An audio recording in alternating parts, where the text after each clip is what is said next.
Hello friends and my dear student, कैसे हैं आप सभी। देखिए स्टूडेंट, आज जो है हम लोग जो हमारा चैप्टर चल रहा था कक्षा 12 का पृष्ठ रसायन, उसका जो है हम लोग आज आगे का पार्ट पढ़ेंगे, यानी 7वां पार्ट है ये इस चैप्टर का। पिछले 6 पार्टों में हमने जो है बहुत सारी बातों को सीखा। अगर पिछले पार्ट की बात की जाए तो पिछले पार्ट में हम लोग जो है कोलाइडी विलयन बनाने की विधियां पढ़ रहे थे। उसमें हमने पहली विधि आप लोगों को बता दी थी, परिक्षेपण विधि द्वारा, यानी बाय डिस्पर्शन मेथड जो है हमने बता दिया था कि कोलाइडी विलयन किस प्रकार से बनाया जाता है। इसमें हमने जो है ब्रेडिंग आर्क विधि बताई थी और पेप्टाइजेशन यानी पेप्टीकरण बताया था। आज हम लोग जो है संघनन विधि को पढ़ने वाले हैं, यानी कंडेंसेशन मेथड को पढ़ने वाले हैं। ठीक है, तो 2 विधियां बताई थी। एक विधि जो हमने पिछले लेक्चर में ही बता दी थी, पिछले पार्ट में आपको मिल जाएगा, जो ना देखो वहाँ से उसको देख लेंगे। आज जो हम लोग जो है संघनन विधि को पढ़ेंगे। ठीक है, तो संघनन विधि है क्या चीज़ और इसमें किस प्रकार के कोलाइडी विलयन को बनाया जाता है। तो देखिएगा, जो संघनन शब्द है, संघनन, इसको अंग्रेजी में जो है कंडेंसेशन कहा जाता है। कंडेंसेशन का मतलब होता है कंडेंस करना, यानी किसी चीज़ को जो है कंडेंस कर देना, यानी इकट्ठा कर देना। देखिए, इस प्रकार का मेथड उन कोलाइडी विलयनों को बनाने में किया जाता है या उन विलयनों को कोलाइडी विलयन में परिवर्तित करने के लिए किया जाता है जिनमें जो है कोलाइडू कणों का जो आकार होता है काफ़ी छोटा होता है। जिनमें कोलाइडी कणों का आकार काफ़ी छोटा होता है, अर्थात वो कोलाइडी परास में नहीं होते हैं। जैसा कि कोलाइडी परास हमने बताया था कि अगर 1 नैनोमीटर से 1000 नैनोमीटर के बीच में कणों की साइज है या इसके रेंज में है, तो उस कोलाइडी कण को हम लोग जो है कोलाइडी कण से बना हुआ विलयन जो है कोलाइडी विलयन कहलाता है। ठीक है, लेकिन अगर इसी से साइज कम हो जाए, यानी 1 नैनोमीटर से कम हो जाए, ठीक है, तो उस प्रकार का जो विलयन बनता था उसको हम लोग ट्रू सॉल्यूशन कहते थे। तो यानी संघनन विधि में हम लोग क्या करेंगे, ऐसे विलयन से या ऐसे विलयन को कोलाइडी विलयन में कन्वर्ट करेंगे, परिवर्तित करेंगे, जिनमें कोलाइडी कणों का जो कण है, कोलाइडी कण नहीं कहेंगे, क्योंकि जो कण है उनका परास जो है 1 नैनोमीटर से कम हो, अर्थात कोलाइडी परास से कम हो। क्योंकि कोलाइडी परास कितना है, 1 नैनोमीटर से 1000 नैनोमीटर के मध्य होता है। तो अगर इनसे भी छोटा कणों की साइज है, 1 नैनोमीटर से छोटी भी कणों की साइज है, तो उन कणों की साइज को हम लोग इस रेंज में लाने के लिए संघनन विधि का प्रयोग करते हैं। किस विधि का प्रयोग करते हैं, संघनन विधि का प्रयोग करते हैं। यानी इस विधि में एक प्रकार से हम कह सकते हैं जो 1 नैनोमीटर से कम साइज होती है वो सत्य विलयनों में कणों की साइज होती है। किस में साइज होती है, सत्य विलयनों में। हमने बताया ही था, आपको शुरू में ही बताया होगा, जो ट्रू सोल्यूशन होते हैं उनमें कणों की साइज बहुत ही छोटी होती है, यानी 1 नैनोमीटर से भी कम होती है। लेकिन अगर सत्य विलयन को हमें कोलाइडी विलयन में परिवर्तित करना है कोलाइडी विलयन में, तो हम लोग जो है इस विधि का उपयोग करेंगे, यानी संघनन विधि का, यानी कंडेंसेशन मेथड का प्रयोग करेंगे। इसमें जो है कंडेंस कर दिया जाएगा। संघनन जो विधि है, इस विधि के द्वारा जो है क्या नाम है कोलाइडी विलयन बनाया जाता है। इसके लिए जो है 2 मेथड हैं। एक है बाई केमिकल रिएक्शन या chemical method, by chemical method भी कह सकते हैं, यानी रासायनिक विधि के द्वारा, और एक है बाई फिजिकल मेथड, यानी भौतिक विधि के द्वारा। बाई फिजिकल मेथड यानी रासायनिक विधियों के द्वारा, और दूसरा जो है भौतिक विधियों के द्वारा जो हम लोग क्या नाम है जो सत्य विलयन है उनको कोलाइडी विलयन में कन्वर्ट कर सकते हैं, यानी जिनके कणों की साइज बहुत छोटी है, ठीक है, अर्थात सत्य विलयन, उनको जो है हम लोग कोलाइडी विलयन में कन्वर्ट कर सकते हैं। ठीक है, तो पहली विधि है हमारा केमिकल मेथड, यानी रासायनिक विधि। तो पहला विधि कौन सा है, रासायनिक विधि। अब अगर रासायनिक विधि में देखा जाए तो इसके अंतर्गत कई विधियां आती हैं या कई रिएक्शन आते हैं रासायनिक विधि में। रासायनिक विधि में जो है पहला रिएक्शन हमारा आएगा ऑक्सीकरण, ऑक्सीकरण के द्वारा, ऑक्सीकरण द्वारा यानी बाई ऑक्सीडेशन। दूसरा है रिडक्शन के द्वारा, यानी अपचयन के द्वारा, यानी बाई रिडक्शन, यानी अपचयन के द्वारा, अपचयन के द्वारा। तीसरा है बाई हाइड्रोलिसिस, यानी जल अपघटन द्वारा, बाई हाइड्रोलिसिस यानी जल अपघटन द्वारा, ठीक है। और एक और है मेथड डबल डिस्प्लेसमेंट विधि यानी उभय अपघटन विधि द्वारा या उभय विस्थापन विधि द्वारा उसको बोलते हैं हम लोग। तो ये 4 मेथड जो है हम लोग पढ़ेंगे रासायनिक विधि में जो है कोलाइडी विलयन बनाने के लिए, ठीक है। तो पहली विधि की बात करते हैं यानी ऑक्सीकरण द्वारा, ठीक है, बात करेंगे। जो पहला विधि है वो कौन सा है? ऑक्सीकरण विधि। ऑक्सीकरण विधि, ठीक है। ऑक्सीकरण विधि में जो है ऑक्सीडेशन करवाया जाएगा। ऑक्सीडेशन कैसे करवाएंगे हम लोग? जैसे मान लीजिए एक हमारे पास कोई ट्रू सॉल्यूशन है H2S का, एक ट्रू सॉल्यूशन है हाइड्रोजन सल्फाइड का। अब हाइड्रोजन सल्फाइड के ट्रू सॉल्यूशन को हमें कोलाइडी विलयन में कन्वर्ट करना है, तो क्या करेंगे? इसका ऑक्सीडेशन करा देंगे हम, यानी ऑक्सीजन से क्रिया करा दें, ठीक है। अब ऑक्सीडेशन का मतलब क्या होता है? ऑक्सीडेशन का मतलब होता है ऑक्सीजन का जुड़ना, यानी किसी भी पदार्थ में ऑक्सीजन का जुड़ना। तो अगर हाइड्रोजन में ऑक्सीजन जुड़ जाए तो बन जाएगा H2O। क्या बन जाएगा? H2O, ठीक है। और यहाँ पर सल्फ़र जो है वो यहाँ से रिमूव हो जाएगा, हट जाएगा, और ये सल्फ़र अलग हो जाएगा, ठीक है। तो एक प्रकार से हम कह सकते हैं कि यहाँ पर सल्फ़र से जो है हाइड्रोजन का निकलना, यानी निकल रहा है, सल्फ़र से जो हाइड्रोजन है वो निकल रहा है, यानी सल्फ़र का क्या हो रहा है? ऑक्सीकरण होता है। क्योंकि आपको ये भी परिभाषा बताई गई होगी कि किसी भी पदार्थ से हाइड्रोजन का निकलना अथवा ऑक्सीजन का जुड़ना उस पदार्थ का ऑक्सीकरण कहलाता है। तो यहाँ पर सल्फ़र से जो है हाइड्रोजन रिमूव हो गया, निकल गया, तभी जो है H2S यस में कन्वर्ट हुआ, अर्थात H2S का यानी इसका इसमें ऑक्सीकरण हो गया। क्या हो गया? ऑक्सीडेशन हो गया, ऑक्सीडेशन हो गया। और ऑक्सीडेशन करवाया किसकी उपस्थिति में गया? ऑक्सीजन की उपस्थिति में। तो जब ये सल्फ़र निकला यहाँ से तो हाइड्रोजन जो बचा वो ऑक्सीजन के साथ जुड़कर क्या बना लिया? H2O बना लिया। बैलेंस करने के लिए क्या करें हम? यहाँ पर 2H2S कर दें और यहाँ पर 2H2O कर दें और 2S कर दें। अब देखिए ये जो सल्फ़र बना यानी इसका इसमें ऑक्सीडेशन हो गया। ये जो सल्फ़र है वो वास्तव में सोल है। क्या है? सोल। सोल को हम लोग क्या बोलते हैं? कोलाइडी विलयन को ही सोल बोलते हैं। तो यानी हाइड्रोजन सल्फाइड का अगर ऑक्सीकरण करा दिया जाए तो सल्फ़र सोल का निर्माण होता है, ठीक है। तो एक प्रकार से जो है कोलाइडी विलयन यहाँ पर सल्फ़र का बन गया। इसी तरह से अगला एग्जाम्पल देख लीजिए। अगर हाइड्रोजन सल्फाइड हो, यहाँ पर ऑक्सीकरण कोई जरूरी नहीं कि ऑक्सीजन की उपस्थिति में ही होगा, किसी भी ऋण विद्युतीय एलिमेंट यानी ऋण विद्युतीय तत्व की उपस्थिति में ऑक्सीकरण हो सकता है, ठीक है। तो जैसे Br2 ले लिया जाए यहाँ पर, और Br2 की जो है यहाँ से फिर वही चीज़ होगा, सल्फ़र यहाँ से निकलेगा, यानी सल्फ़र से हाइड्रोजन का निकलना भी जो है क्या है? ऑक्सीकरण ही है, क्योंकि हाइड्रोजन का निकलना भी ऑक्सीकरण ही होता है। तो सल्फ़र निकल गया। अब जो हाइड्रोजन बचा वो Br के साथ जुड़कर क्या बना लेगा? 2HBr बना लेगा, ठीक है। यहाँ भी हम कह सकते हैं इसका ऑक्सीडेशन हो रहा है और क्या बनना है? सॉल बनना है, यानी सल्फ़र का सॉल, यानी सल्फ़र का कोलाइडी विलयन। कोलाइडी विलयन को सॉल भी कहा जाता है। तो सल्फ़र का कोलाइडी सॉल हमें प्राप्त हो गया। तो ये ऑक्सीडेशन विधि है यानी ऑक्सीकरण विधि है, और इस विधि द्वारा जो हमने एक प्रकार से ट्रू सॉल्यूशन जो H2S का था उसका क्या नाम है? ऑक्सीकरण कराकर जो है हमने एक कोलाइडी विलयन बना लिया। किसका बना लिया? सल्फ़र का कोलाइडी विलयन बना लिया, ठीक है। अब चलिए जो अगला मेथड है वो है अपचयन विधि। क्या है? अपचयन विधि। अपचयन विधि में देखिएगा क्या हो रहा है भाई। अपचयन विधि में आप जानते ही अपचयन मतलब क्या होता है। अपचयन मतलब दो ही परिभाषाएं आप लोगों को ऑक्सीकरण या अपचयन की बताई गई होंगी पिछले क्लासों में, कक्षा 11 में। अपचयन और ऑक्सीकरण की दो परिभाषाएं हैं। एक होती है पुरानी अवधारणा, एक होती है नई अवधारणा। जो पुरानी अवधारणा है, अभी अगर एक अवधारणा आपको पता है, ऑक्सीकरण की परिभाषा याद हो जाए तो अपचयन की खुद ब खुद याद हो जाएगी, क्योंकि उसका रिवर्स होता है।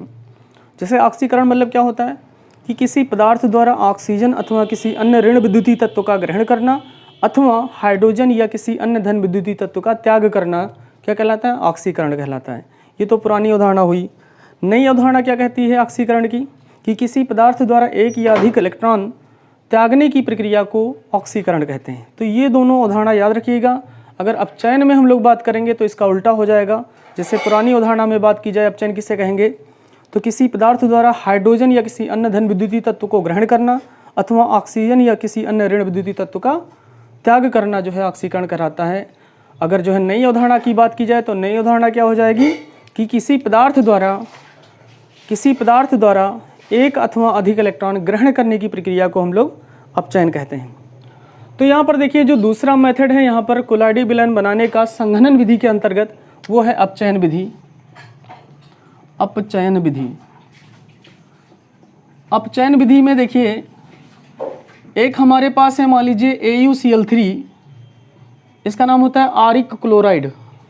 आरिक क्लोराइड, इसका जो है हमें, ये जो है एक प्रकार का हमारे पास ट्रू सॉल्यूशन है आरिक क्लोराइड का, एक सत्य विलयन है। इससे जो है हमें गोल्ड का साल प्राप्त करना है, यानी गोल्ड का कोलाइडी विलयन प्राप्त करना है, क्योंकि Au क्या है, गोल्ड ही है। तो इसके लिए हम क्या करें, इसमें SnCl2 मिला दें, SnCl2 मिला दें। फिर देखिए होता क्या है,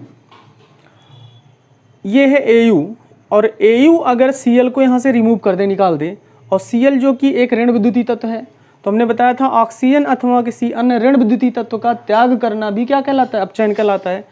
तो यहाँ से जो Cl है निकलेगा तो SnCl2 से बन जाएगा SnCl4, क्योंकि Sn जो है +2 स्टेट में भी पाया जाता है और +4 स्टेट में भी पाया जाता है। तो SnCl2 से क्या बन जाएगा, SnCl4, और यहाँ से जब Cl निकला तो ये बच गया केवल Au। अब क्या करना है, बस केवल हमें समीकरण को संतुलित कर लेना है। संतुलित करने के लिए क्या करेंगे हम लोग, संतुलित करने के लिए जो हम लोग क्या करें, यहाँ पर कर दें 2Au और यहाँ पर कर दें 3Sn, 3Sn 2Au। अब देखिए समीकरण हमारा बैलेंस है कि नहीं बैलेंस है, 2 Rm यानी 2 गोल्ड, 2 गोल्ड, 3 टिन, 3 टिन, 3 दूनी 6 और 6 12 क्लोरीन, 12 क्लोरीन। तो इस प्रकार से हमारा समीकरण भी संतुलित है, और ये जो बना हमारा, ये बन गया गोल्ड साल। क्या बन गया, गोल्ड साल, यानी गोल्ड का कोलाइडी विलयन बन गया। तो इस तरह से जो हमने अपचयन विधि द्वारा या अपचयन के द्वारा जो है आरिक क्लोराइड के सत्य विलयन से गोल्ड का जो है हमने कोलाइडी साल प्राप्त कर लिया। ठीक है, ये भी संघनन विधि में आता है। अब अगला नंबर जो है हमारा जल अपघटन द्वारा।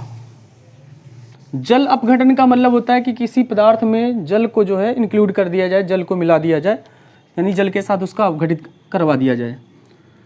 तो तीसरा नंबर क्या है, जल अपघटन विधि द्वारा, यानी बाई हाइड्रोलिसिस। जल अपघटन विधि द्वारा,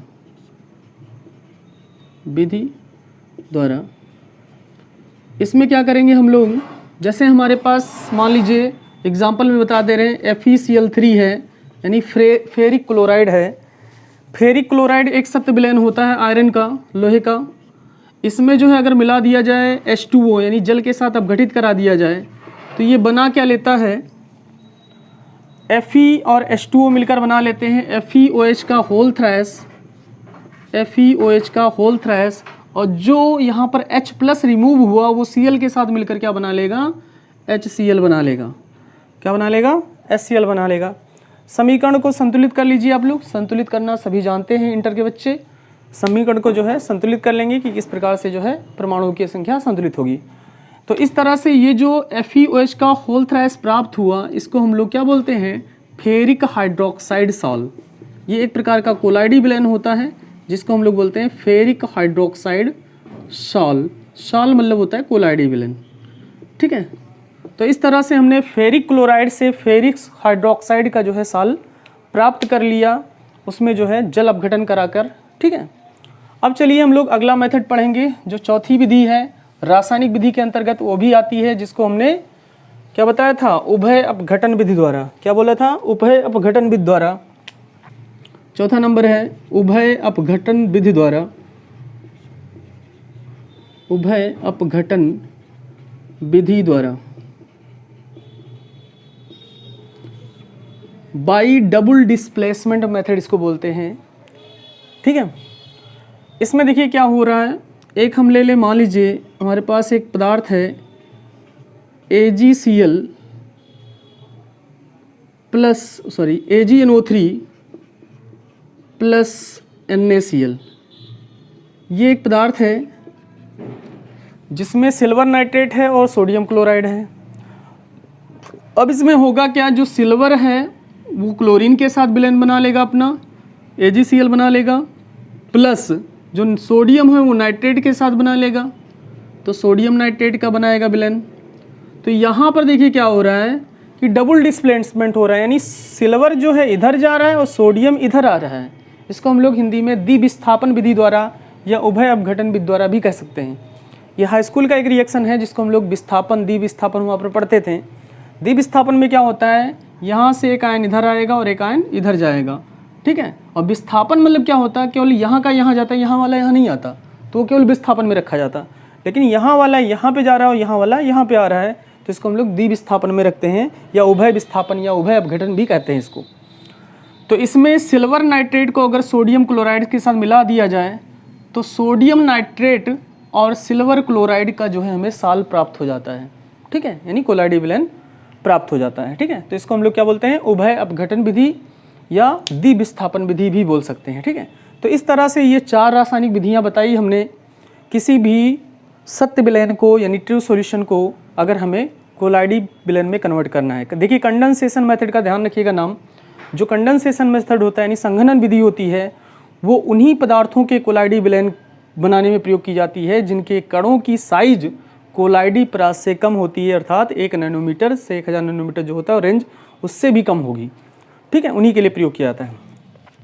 अब चलिए इसमें जो संघनन विधि थी उसमें जो दूसरा हमारा नंबर है, पहला तो हम लोग पढ़ ही चुके रासायनिक विधि, अब दूसरा हम पढ़ेंगे भौतिक विधि द्वारा।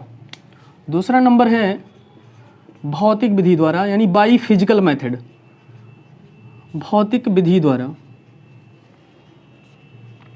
भौतिक विधि द्वारा में इसमें भी हम लोग जो है इसके अंतर्गत 2 मेथड पढ़ेंगे।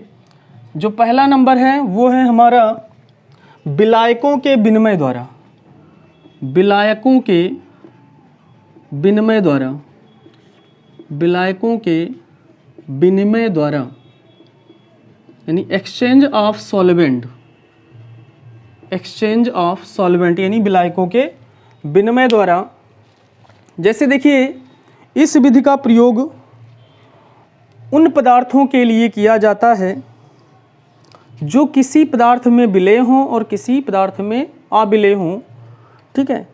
तो देखिए जैसे मान लीजिए अभी हम एग्जांपल बताएंगे, ज़्यादा क्लियर होगा। जैसे सल्फ़र है, अगर सल्फ़र की बात की जाए तो सल्फ़र एक ऐसा पदार्थ होता है जो अगर अल्कोहल की बात की जाए कि अल्कोहल में क्या होता है, तो अल्कोहल में ये सॉल्युबल होता है, अल्कोहल में क्या होता है, सॉल्युबल होता है। लेकिन अगर हम जो है वाटर में बात करें तो इनसॉल्युबल होता है, वाटर में क्या होता है, इनसॉल्युबल होता है। यानी जो सल्फ़र है वो अगर देखा जाए अल्कोहल में तो क्या होता है भाई, सॉल्युबल होता है यानी विलय होता है, और वाटर में बात की जाए तो इनसॉल्युबल होता है यानी अविलय होता है। तो इसका मतलब ये हुआ कि जो सल्फ़र है वो अल्कोहल के साथ बनाएगा सत्य विलयन, ये पूरी तरह से घुल जाएगा भाई, क्या बनाएगा, सत्य विलयन। और अगर केवल सल्फ़र को हम वाटर में मिलाएं तो घुलेगा नहीं, अर्थात बनाएगा निलंबन, क्या बनाएगा, निलंबन। तो इस तरह की चीज़ों के लिए हम लोग क्या करते हैं कि सल्फ़र को हम पहले मिला दें अल्कोहल में, पहले मिला दें अल्कोहल में, फिर मिला दें वाटर उसमें, फिर मिला दें उसमें क्या, वाटर मिला दें, यानी विलायकों का विनिमय कर दें। यानी जो विलायक था उसके अतिरिक्त भी दूसरा विलायक हम इसमें ऐड कर दें। यहाँ पर विलायक जो है पहले अल्कोहल था सल्फ़र के लिए, अब एक दूसरा विलायक भी मिला दिया गया, वाटर। तो ये तो था सत्य विलयन दोनों का, ये ट्रू सॉल्यूशन था, सत्य विलयन था।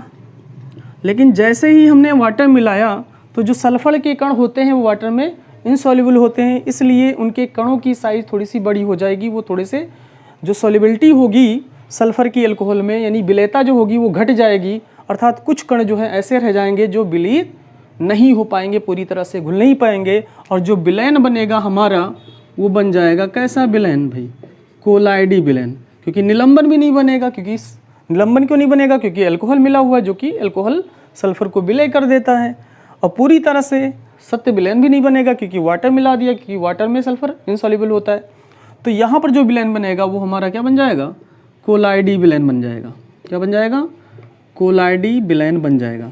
तो यानी कहने का मतलब ये है विलायकों के विनिमय द्वारा में इस विधि के अंतर्गत हम लोग जो है उन पदार्थों के कोलाइड बनाते हैं जो किसी खास पदार्थ में या किसी खास विलायक में जो है पूरी तरह से विलीन होकर सत्य विलयन बनाते हैं, तथा किसी दूसरे विलायक में अविलय होते हैं, ठीक है। तो उनमें इन दोनों को अगर मिला दिया जाए साथ साथ, दोनों विलायकों को अगर साथ साथ मिला दिया जाए तो वहाँ पर जो है कोलाइडी विलयन बन जाता है, ठीक है। अब चलिए अगला भौतिक विधि में एक और मेथड लेते हैं हम लोग, जिसको बोलते हैं बाई सुपर कूलिंग, यानी क्या बोलते हैं, अति शीतलन के द्वारा। क्या बोलते हैं, अति शीतलन विधि द्वारा। अति शीतलन यानी अति मतलब होता है बहुत, शीतलन मतलब ठंडा, यानी बहुत ठंडा करके, बहुत ठंडा करके। जैसे देखिए अब आपको हम बता दें, जैसे मान लीजिए हमारे पास एक क्लोरोफॉर्म, एक कोई पदार्थ है हमारे पास क्लोरोफॉर्म। क्लोरोफॉर्म की प्रकृति क्या होती है, ये नॉन पोलर होता है, यानी अध्रुवीय प्रकृति का होता है। और इसमें अगर हम मिला दें वाटर, क्या मिला दें, वाटर। वाटर जो है कैसा होता है, पोलर होता है, यानी ध्रुवीय होता है, ठीक है। डाइपोल मोमेंट पाया जाता है वाटर में, इसमें डाइपोल मोमेंट नहीं पाया जाता है, द्विध्रुव नहीं पाया जाता है, इस कारण ये नॉन पोलर होता है, यानी अध्रुवीय होता है। और ये क्या होता है, ध्रुवीय। तो एक कैरेक्टर तो आप लोग जानते ही होंगे कि ध्रुवीय पदार्थ में ही विलय होते हैं, घुलते हैं, और अध्रुवीय पदार्थ अध्रुवीय पदार्थ में घुलते हैं। तो यहाँ पर देखिए, यहाँ पर तो देखने से ये लग रहा है कि अगर वाटर में क्लोरोफॉर्म मिलाएं तो मिलने वाला नहीं है, क्योंकि वाटर जो है पोलर है, ये क्या है, नॉन पोलर। तो पोलर जो है नॉन पोलर को कभी भी घुलेगा नहीं, यानी घोलेगा नहीं, या नॉन पोलर पोलर को नहीं घोलेगा। तो देखिए यहाँ पर जो है कोलाइडी विलयन बनने का सवाल ही नहीं उठता। तो इस कारण हम क्या करें, इस विधि को हम यानी इन दोनों पदार्थ को लेकर अगर बहुत ही ज़्यादा ठंडा कर दें, यानी बाई सुपर कूलिंग, यानी बहुत ही ज़्यादा, यानी अति ठंडा करके, अति शीतलन द्वारा, बाई सुपर कूलिंग। तो सुपर कूलिंग करने पर क्या होता है, ठंडा करने पर ये अभी एक दूसरे से अभिलेत हैं, जैसे एक प्रकार से जैसे तेल जो होता है पानी में अभिलेय होता है, एकदम अलग सा रहता है, उसी प्रकार से ये भी एक दूसरे में अभिलेय होते हैं, घुलते नहीं, अलग से रहते हैं। लेकिन जब ठंडा करेंगे तो इनके कण जो है थोड़े से पास में आएंगे, क्या होंगे, पास में आएंगे।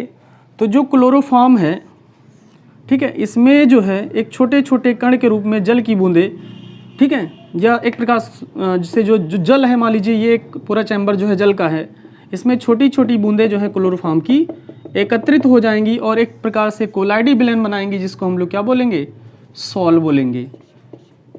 क्या बोलेंगे, सॉल। किसका सॉल है, क्लोरोफॉर्म और वाटर का सॉल है, ठीक है, क्लोरोफॉर्म और वाटर का सॉल है, यानी द्रव द्रव का सॉल है, ठीक है। तो इस तरह से ये भी जो है कोलाइडी विलयन का निर्माण कर लेगा अगर हम बहुत ही ठंडा कर दें ऐसे पदार्थों को जो पोलर हों और नॉन पोलर हों, यानी एक पदार्थ पोलर हो, दूसरा नॉन पोलर हो, यानी एक ध्रुवीय और एक अध्रुवीय हो। तो इनको अगर जो है सुपर कूल कर दिया, यानी बहुत ही ठंडा कर दिया जाए, अति शीतलन कर दिया जाए उनका, तो वो भी जो है कोलाइडी विलयन बना सकते हैं। तो इस प्रकार से हम लोगों का जो कोलाइडी विलयन बनाने का विधि था, वो वाला जो पार्ट है वो पूरा हुआ। इसमें 2 वीडियो में हमने इस पार्ट को कवर किया, कोलाइडी विलयन बनाना। पहले पार्ट में हम लोग जो है परिक्षेपण विधि द्वारा हमने कोलाइडी विलयन बनाया। उस विधि में हमने जो है जो बड़े कोलाइड्स होते थे उनको जो हमने कोलाइडी विलयन में कन्वर्ट किया, यानी जो बड़े कण होते थे उनको कोलाइडी विलयन में कन्वर्ट किया। और इस विधि में जो छोटे छोटे कण होते थे, अर्थात सत्य विलयन के जो कण होते थे, उनको हमने कोलाइडी विलयन में कन्वर्ट किया, ठीक है। तो इस तरह से कोलाइडी विलयन वाला खंड पूरा हुआ। अगले वाले खंड में हम लोग जो है बहुत ही इंपॉर्टेंट टॉपिक पढ़ने वाले हैं। आज ही बता दें आपको, रच्छी कोलाइड पढ़ने वाले हैं, बहुत ही इंपॉर्टेंट है। रच्छी कोलाइड तथा रक्षण पढ़ने वाले हैं, बहुत ही बोर्ड पेपर में पूछा आता है, कई बार पूछा भी गया है, बहुत ही इंपॉर्टेंट है। तो इसलिए जो है इस वीडियो को देखने के बाद जो है आप अगले वीडियो के लिए तैयार कर रहिएगा। और आज की वीडियो कैसे लगी ये ज़रूर बताइएगा कमेंट सेक्शन में। आज के लिए इतना ही, धन्यवाद।